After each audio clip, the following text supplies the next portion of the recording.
పూర్వం ఒక ఊరిలో అహంకారంతో నిండిన అత్తగారు ఉండేవారు. ఆమెకు 5గురు కోడళ్ళు. ఆ అత్తగారికి తాను చేసే పూజలే గొప్పవని, తనలా నియమనిష్టలు పాటించేవారు మరొకరు లేరని అహంకారం ఉండేది. కార్తీక మాసం రాగానే అత్తగారు ప్రతిరోజు 4 కోడళ్లను వెంటబెట్టుకుని నదికి వెళ్లి ఆడంబరంగా దీపాలు పెట్టేది. చిన్న కోడలు పోలి చాలా మంచిది, అణిగిమణిగి ఉండేది. కాని అత్తగారు అసూయతో ఆమె దీపారాధన చేయకుండా ఇంట్లో పూజా సామాగ్రి ఏమీ లేకుండా చేసేది. అయినా పోలి బాధపడలేదు.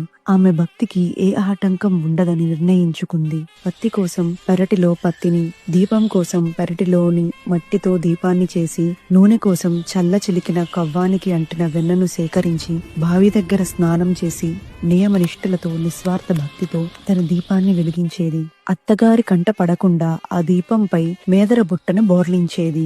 కార్తీక అమావాస్య రోజు వచ్చింది. అత్తా కోడళ్ళు నదీ స్నానం ముగించుకొని తిరిగి వస్తుండగా ఆకాశం నుండి దివ్యమైన పుష్పక విమానం పోలి కోసం దిగింది. పోలి నిస్వార్థ భక్తికి మెచ్చి శివదూతలు ఆమెను స్వర్గానికి తీసుకు వెళ్లడానికి వచ్చారు. అత్తగారు అహంకారంతో కార్తీక దీపాలు పెట్టింది నేనే కదా, ఈ విమానం నా కోసమే అని పరిగెత్తింది. కాని విమానం ఎక్కుతున్నది పోలి అని చూడగానే నిర్ఘాంతపోయింది. అత్తగారు ప్రాధేయపడింది, పోలి నన్ను కూడా పైకి లాగు. అప్పుడు పోలి ప్రశాంతంగా ఇలా చెప్పింది, మీరు దీపాలు ఆర్భాటం కోసం, ఆడంబరం కోసం వెలిగించారు. నేను పరమశివుడిపై నిశ్చలమైన భక్తితో వెలిగించాను. మీ దీపాలు మీవి, నా దీపాలు నావి. నా దీపాల పుణ్యం మిమ్మల్ని చేర్చలేదు అని చెప్పి పోలి స్వర్గానికి చేరుకుంది. అత్తగారికి మిగతా కోడళ్లకు తాము కేవలం ఆడంబరం కోసమే దీపాలు వెలిగించామని, నిజమైన భక్తి పోలిదే అని అప్పుడు అర్థమైంది. ఈ కథనే పోలి పాడ్యమి నాడు చదువుకుంటారు. భగవంతుని ఆరాధనకు